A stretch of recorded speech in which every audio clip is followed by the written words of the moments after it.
अस्सलाम वालेकुम दोस्तों, उम्मीद है आप सब खैरियत से होंगे। आज हम डिस्कस करने जा रहे हैं कि सॉफ्टवेयर इंजीनियरिंग का इंट्रोडक्शन, सॉफ्टवेयर इंजीनियरिंग की डेफिनेशन, सॉफ्टवेयर की डेफिनेशन और डिफरेंट किस्म के मॉडल्स को आज हम डिस्कस करेंगे। सबसे पहले हम डिस्कस कर लेते हैं कि सॉफ्टवेयर इंजीनियरिंग है क्या चीज़। सॉफ्टवेयर इंजीनियरिंग बहुत ही इंटरेस्टिंग सब्जेक्ट है। ये टोटल थ्योरेटिकल बेस करता है, कुछ भी प्रैक्टिकल नहीं इस सब्जेक्ट में। इस सब्जेक्ट को अंडरस्टैंड करने के लिए हमें ज़रूरत होगी कि हम डिफरेंट किस्म के एग्जांपल्स, डिफरेंट किस्म के मॉडल्स और डिफरेंट किस्म के केस स्टडीज़ को अंडरस्टैंड करें। सबसे पहले हम देख लेते हैं जी सॉफ्टवेयर की डेफिनेशन। जब हम कंप्यूटर के लिए कोई प्रोग्राम लिखते हैं तो हम उसे सॉफ्टवेयर का नाम दे देते हैं, लेकिन सॉफ्टवेयर सिर्फ एक प्रोग्राम नहीं होता, बल्कि इसमें और भी बहुत सी चीज़ें आ जाती हैं। जैसे कि प्रोग्राम है, सेकंड वन में हमारा डाटा है और थर्ड वन में हमारी डॉक्यूमेंटेशन है। प्रोग्राम या कोड खुद सॉफ्टवेयर में शामिल है, ठीक है जी। सेकंड वन में हमारा डाटा आता है। इस प्रोग्राम के तहत चलने वाले अदाद-ओ-शुमार को भी सॉफ्टवेयर का ही हिस्सा समझा जाता है। थर्ड वन में हमारी डॉक्यूमेंटेशन आती है जी। ये बहुत ही इम्पोर्टेंट चीज़ है डॉक्यूमेंटेशन। जितनी भी डॉक्यूमेंटेशंस हैं वो सॉफ्टवेयर का ही हिस्सा समझी जाती हैं। Software can huge impact in any aspect of our society. छोटी प्रोडक्ट से लेकर बड़ी प्रोडक्ट तक सॉफ्टवेयर यूज़ हो रहा है। सॉफ्टवेयर ने इंसान की ज़िंदगी को चेंज कर दिया है। इवन मोबाइल्स में भी सॉफ्टवेयर यूज़ हो रहे हैं, कंप्यूटर्स में भी डिफरेंट किस्म के सॉफ्टवेयर यूज़ हो रहे हैं, ऐसे स्पेस में भी यूज़ हो रहे हैं और एयरपोर्ट्स में भी इवन सॉफ्टवेयर्स यूज़ हो रहे हैं। मींस के सॉफ्टवेयर ने इंसान की ज़िंदगी को टोटल चेंज कर दिया होगा। सॉफ्टवेयर अगर ना सही बने तो बहुत सी प्रॉब्लम्स आ जाती हैं। जैसे कि आपने प्लेन के लिए कोई एक सॉफ्टवेयर बनाया है, ठीक है जी, तो क्या है जी, जब आप सॉफ्टवेयर अच्छा नहीं बनाओगे तो क्या होगा, प्लेन क्रैश कर जाएगा, ठीक है जी। Conclusion, programming is not enough, it is enough to do your best. You must now what to do and then do your best. जब आपको पता ही नहीं कुछ कि कैसे अच्छा होगा, ठीक है जी, मीन्स के जब भी आप कोई काम करो तो आपको पहले पता होना चाहिए कि आप करने क्या जा रहे हो, ठीक है जी। जब आपको पता होगा तो ही आप एक अच्छा काम कर सकते हैं। मींस जब आप सॉफ्टवेयर बनाने लगते हैं, सॉफ्टवेयर की रिक्वायरमेंट्स का पता होगा तो ही आप एक अच्छा सॉफ्टवेयर बना सकते हैं। What is software engineering? Software engineering is the set of processes and tools to develop software. Software engineering is the combination of all the tools, techniques and processes that used in software production. 7 points total हैं। सबसे पहले हमारा programming language है। जब आप कोई software design करते हो तो लाजमी बात है आपको किसी लैंग्वेज पे ग्रिप हासिल होगी तो ही आप प्रोग्राम या कोई सॉफ्टवेयर आप बनाओगे, ठीक है जी। लैंग्वेज डिफरेंट किस्म की आ जाती हैं, जैसे हमारी HTML है, ASP.NET है, ठीक है, PHP है, ठीक है, MVC है जो कि आजकल मार्केट में काफ़ी ज़्यादा इन है। ऐसे ही Angular 7 है जो कि मार्केट में काफ़ी ज़्यादा इन है। तो आपके पास कोई किसी ना किसी लैंग्वेज पे ग्रिप होना लाजमी है। सेकंड वन में हमारा जो आता है जी प्रोग्रामिंग लैंग्वेज डिज़ाइन। जब आपको कोडिंग आती है तो उसके बाद डिज़ाइन आता है, फिर हमारा टेक्निक्स डिफरेंट किस्म की यूज़ करते हैं हम, फिर टूल्स आ जाते हैं। मीन्स कि आप विजुअल स्टूडियो यूज़ करेंगे या कौन सा टूल यूज़ करेंगे जिसको यूज़ करते हुए आप अपना सॉफ्टवेयर बनाएंगे। ऐसे ही हमारा टेस्टिंग एक फ़ेज़ आता है। टेस्टिंग फ़ेज़ के अंदर क्या होता है जी, जो आप सॉफ्टवेयर बना रहे होते हैं, एक टेस्टिंग की टीम होती है जो कि उस सारे सॉफ्टवेयर को 1 बाय 1 रन करके चेक करती है कि इसमें कोई बग वगैरह तो नहीं है, ठीक है जी। उसके बाद हमारा मेंटेनेंस आ जाता है। मेंटेनेंस में क्या जी, जो सॉफ्टवेयर आप डिप्लॉय कर देते हो तो उसकी मेंटेनेंस भी होती है लाजमी, ठीक है। तो मेंटेनेंस भी लाजमी होगी। तो ये किसका काम होगा, जो सॉफ्टवेयर बनाएंगे, ठीक है, वही टीम सारी उसकी मेंटेनेंस करती रहेगी। उसके बाद हमारा software engineering and computer science है। Computer science is concern with theory and fundamental. Software engineering is concern with the practicalities of developing and delivering useful software. ये दोनों डेफिनेशन है कि कंप्यूटर साइंस क्या है जी, थ्योरी और फंडामेंटल से ही concern करता है।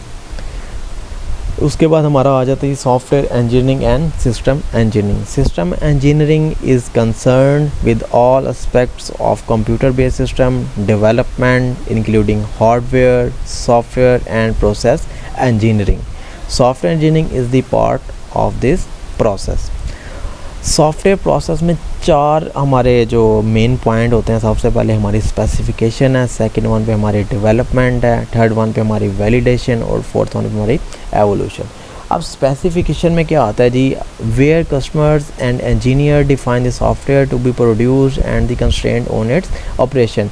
अब स्पेसिफिकेशन में आप क्या करते हो, रिक्वायरमेंट गैदर करते हो। जो आप सॉफ्टवेयर बनाने जा रहे हो, ठीक है, वो क्या करोगे जी, आप सारी जो रिक्वायरमेंट्स हैं जो सॉफ्टवेयर की आप उसको गैदर करोगे, ठीक है जी। उसके बाद सेकंड वन में हमारा डेवलपमेंट का फेज़ आता है। इसमें आप क्या करोगे, प्रोग्राम को डिज़ाइन करोगे और साथ बनाना स्टार्ट कर दोगे।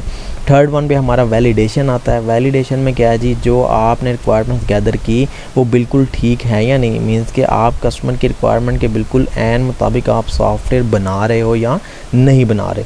ऐसे ही फोर्थ वन पे हमारा सॉफ्टवेयर एवोल्यूशन है, ठीक है जी, where the software is modified to adopt it to changing customer and market requirement. उसको जो चेंजिंग वगैरह होगी मार्केट के लिहाज से आपको वो भी देखना पड़ेंगी। उसके बाद हमारा सॉफ्टवेयर प्रोसेस मॉडल आता है जी, ठीक है। डिफरेंट किस्म के मॉडल्स हैं। आज हम जो डिस्कस करेंगे 4 मॉडल्स हैं। सबसे पहले हमारा वाटरफॉल अप्रोच है, सेकंड वन पे हमारा इटरेटिव डेवलपमेंट है, थर्ड वन पे हमारा इंक्रीमेंटल डेवलपमेंट और फोर्थ वन पे हमारा कंपोनेंट बेस्ड सॉफ्टवेयर इंजीनियरिंग। यहाँ हम उसका दूसरा जो नाम है वो है रीयूज़ ओरिएंटेड सॉफ्टवेयर इंजीनियरिंग। सबसे पहले जी हमारा वाटरफॉल मॉडल। पहली बात तो ये है कि इसे वाटरफॉल क्यों कहते हैं, ठीक है जी। वाटरफॉल इसलिए इसे कहते हैं क्योंकि ये पानी की तरह नीचे आता है, ठीक है जी। दूसरा इसका जो पॉइंट होगा वो ये है जी, ये छोटे सॉफ्टवेयर के लिए ठीक है लेकिन बड़े सॉफ्टवेयर के लिए ठीक नहीं होता। इसमें 5 जेनेरिक चीज़ें आती हैं। सबसे पहले हमारी कम्युनिकेशन है, सेकंड वन पे हमारी प्लानिंग है, थर्ड वन पे हमारी मॉडलिंग है, फोर्थ वन पे कंस्ट्रक्शन जिसके अंदर आप कोड और टेस्ट करते हो, लास्ट वन पे हमारा डिप्लॉयमेंट आ जाता है, ठीक है जी। मींस के वाटरफॉल मॉडल के अंदर चेंजिंग एक्सेप्ट नहीं करता। जो आपने एक दफ़ा सॉफ्टवेयर बना लिया तो वही रहेगा, आप उसमें चेंज नहीं कर सकते। इसलिए छोटे सॉफ्टवेयर के लिए ज़्यादा बेनिफिशियल है, बड़े सॉफ्टवेयर के लिए बेनिफिशियल नहीं है। सेकंड वन में हमारा इटरेटिव डेवलपमेंट मॉडल आता है जी। इटरेटिव का मतलब देखा जाए तो इसका मतलब है बार बार दोहराना, किसी एक्शन को बार बार रिपीट करना। फॉर एग्ज़ाम्पल, एक कस्टमर आया मेरे पास सॉफ्टवेयर की डेवलपमेंट करवाने और मैं उसे छोटे लेवल पे एक सॉफ्टवेयर बना के दे दिया, देन 10 दिन बाद वो फिर मेरे पास आ गया, ठीक है जी। ऐसे क्या करेगा, वो बार बार मेरे पास आता रहेगा और मैं उसमें फ़ीचर्स ऐड करता रहूँगा। क्लियर हो गया जी, ठीक है जी। ये सारा प्रोसेस सेम था, वो मेरे पास आता, देन मैं रिक्वायरमेंट्स गैदर करता और चेंज कर देता था अकॉर्डिंग टू उसके जो हमारा क्लाइंट है उसके अकॉर्डिंगली मैं क्या करता था, उसमें चेंजिंग कर देता था, ठीक है। मींस बार बार ये प्रोसेस रिपीट होता था। डिज़ाइन करता, देन कोडिंग, देन टेस्टिंग और फिर सॉफ्टवेयर डिप्लॉय कर देता था।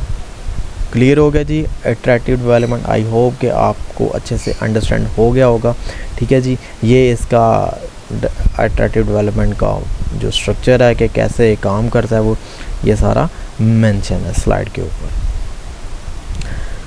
ऐसे ही हमारा इंक्रीमेंट मॉडल है जी, ठीक है जी। इसके अंदर क्या है जी, आप चेंज कुछ हद तक बर्दाश्त करते हो, ठीक है। मीन्स के आपने जो काम किया है, ठीक है, ये जो मॉडल है ये क्या करता है जी, कुछ हद तक बर्दाश्त से चेंजिंग कर लेता है।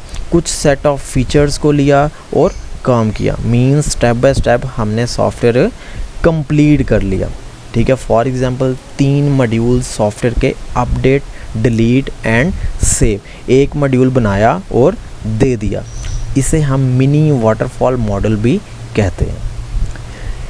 इसके जो बेनिफिट्स हैं, सबसे पहले है जी चेंजिंग करता है ये, ठीक है। मैंने आपको पहले भी बताया कि ये कुछ हद तक चेंज बर्दाश्त कर लेता है, ठीक है। सेकंड वाला इसमें आता है जी दोबारा इस्तेमाल की सहूलत फ्राहम करता है। थर्ड वन पे हमारा पहले ही ख़तरात को कम किया जाता है, ठीक है। जब मीन्स कि आप काम अगर कर रहे हो तो पहले ही हमने जो उसकी एनालिसिस जो उसके रिस्क है उसको हमने कम कर दिया, ठीक है, चेंजिंग के साथ रहता है ये। फोर्थ वन पे हमारा जो आता है जी मॉडल वो है जी कंपोनेंट बेस्ड सॉफ्टवेयर इंजीनियरिंग, और इसका दूसरा जो नाम है रीयूज़ ओरिएंटेड सॉफ्टवेयर इंजीनियरिंग। हमारे पास बने बनाए कंपोनेंट्स मौजूद होते हैं, एक कंपोनेंट्स को एक फ़ीचर प्रोवाइड कर रहा है, दूसरा तीसरे को प्रोवाइड कर रहा है। हर एक फ़ीचर्स के लिए हमारे पास कंपोनेंट मौजूद होता है। कोई भी आप सॉफ्टवेयर ज़ीरो से स्टार्ट नहीं करते, बिकॉज़ ऑलरेडी आपके पास डिफरेंट किस्म के कंपोनेंट्स मौजूद होते हैं। फॉर एग्ज़ाम्पल कि आपको कोई सॉफ्टवेयर मिला तो उसने क्या कहा जी मुझे इसके अंदर लॉगिन पेज भी चाहिए, तो आपके पास लॉगिन जो पेज का जो पेज है, ठीक है, वो आपके पास ऑलरेडी पड़ा हुआ है। तो आप क्या करोगे, उसको वो कंपोनेंट उठाओगे किसी और सॉफ्टवेयर का, और जो न्यू सॉफ्टवेयर बना रहे हो आप उसमें ज्वाइन करवा दोगे। क्लियर हो गया जी। मींस के इस मॉडल के अंदर आपके पास ऑलरेडी डिफरेंट किस्म के मॉडल्स बने बनाए पड़े होते हैं, और आप उनको यूज़ करते हुए एक नया सॉफ्टवेयर बना देते हैं, ठीक है जी, according to the requirements of client.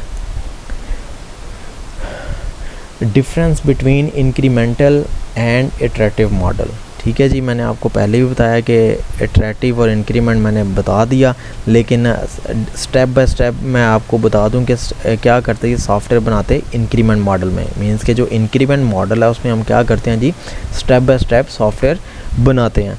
और जो हमारा इटरेटिव मॉडल है उसके अंदर क्या है जी, फुल सॉफ्टवेयर बना लिया, देन कस्टमर आपसे चेंजिंग करवाता है। क्लियर हो गया जी। आई होप आपको अंडरस्टैंड हो गया होगा। ये रफली कॉस्ट है कि एक सॉफ्टवेयर को डेवलप करने के लिए कितनी कॉस्ट आती है। 60% कॉस्ट और डेवलपमेंट कॉस्ट, 40% और टेस्टिंग कॉस्ट, ठीक है। ऐसे हर डिपार्टमेंट की एक डिफरेंट कॉस्ट होती है, जो कि आप उसको देखते हुए एज अ प्रोजेक्ट मैनेजर आप सारी चीज़ें डिसाइड करते हैं। ये है जी हमारा कंप्यूटर बेस्ड सिस्टम। इसमें 4 चीज़ें आती हैं। सबसे पहले हमारा सॉफ्टवेयर है, फिर हार्डवेयर है, फिर पीपल है, और फिर डॉक्यूमेंटेशन है, ठीक है जी। सॉफ्टवेयर क्या है जी, जो आप सॉफ्टवेयर बना रहे हैं, जो कि आप प्रोग्राम बना रहे हैं, हमारा सॉफ्टवेयर कहलाएगा। हार्डवेयर क्या है जी, जितने भी हमारी हार्डवेयर से रिलेटेड जो डिवाइसेस आ जाती हैं, जैसे कि नेटवर्क स्विचेस हैं, टेलीकम्युनिकेशन डिवाइसेस हैं, ठीक है, ये सारी हार्डवेयर में आ जाएंगी। उसके बाद पीपल्स है, जो कि यूज़र्स हैं, जो कि सॉफ्टवेयर को और हार्डवेयर को ऑपरेट करते हैं। ऐसे ही हमारा डॉक्यूमेंटेशन है, ये मैंने आपको पहले भी बताया, डॉक्यूमेंटेशन बहुत ही इंपॉर्टेंट पार्ट होता है। जब भी आप कोई फाइनल डिग्री में जाकर प्रोजेक्ट बनाते हो तो उसकी एक डॉक्यूमेंटेशन भी होती है, जिसमें आप पूरा जो सॉफ्टवेयर बना रहे हो वो सब का सब ब्रीफ कर देते हो उस डॉक्यूमेंटेशन के अंदर। क्लियर हो गया जी। ऐसे ही हमारा सॉफ्टवेयर एवोल्यूशन है। Software is inherently flexible and can change as requirements change through changing business circumstances. The software that supports the business must also evolve and change, ठीक है। सॉफ्टवेयर फितरी तौर पे लचकदार है और तब्दील हो सकता है। जैसे जैसे कारोबारी हालात बदलते हुए तकाज़े बदलते हैं, ऐसे ही सॉफ्टवेयर हैं जो रिलेट करते हैं कारोबार के साथ, ठीक है जी। उसके बाद हमारा जी बोहेम स्पाइरल मॉडल, SDLC का ये मॉडल है, ये बहुत इम्पोर्टेंट मॉडल है। बुक्स में ये बहुत ही कॉम्प्लिकेटेड है, ठीक है, इसलिए मैंने ये इधर थोड़ा सा आसान वर्डिंग में किया ताकि आप लोग अच्छे से अंडरस्टैंड कर लें। स्पाइरल मॉडल बहुत इंपॉर्टेंट मॉडल है SDLC का। स्पाइरल मॉडल आप बड़े प्रोजेक्ट्स के लिए यूज़ करते हैं। अगर देखा जाए तो वाटरफॉल मॉडल जो हमने डिस्कस किया था वो सिर्फ छोटे प्रोजेक्ट्स के लिए यूज़ होता है, ठीक है जी। तो स्पाइरल मॉडल के अंदर आप रिस्क एनालिसिस कर सकते हैं, इसलिए स्पाइरल मॉडल सबसे इम्पोर्टेंट, सबसे ख़ास है। रिस्क को हैंडल कर सकते हैं आप इस मॉडल के अंदर। हम जब हम रिस्क को हैंडल कर लेते हैं तो इसका मतलब है कि हम एक अच्छा प्रोडक्ट बना सकते हैं, ठीक है। स्पाइरल मॉडल काम कैसे करता है, सबसे पहले प्लानिंग आती है, फिर रिस्क एनालिसिस, फिर डेवलपमेंट, टेस्टिंग, और लास्ट वन भी हमारा एवेलुएशन। बोहेम स्पाइरल मॉडल के अंदर प्लानिंग, ठीक है, जिसके अंदर आप सारा डिसाइड करते हो कि मींस कि आप सॉफ्टवेयर बनाने कौन सा जा रहे हो, बिज़नेस से रिलेट करता है या किसी ऑर्गेनाइजेशन से रिलेट करता है, ठीक है जी। तो मींस इसका क्या करते हो, प्लानिंग में आप सारी रिक्वायरमेंट गैदर करते हो, किससे, कस्टमर से। ऐसे ही रिस्क एनालिसिस है जो कि इसका सेकंड पार्ट है।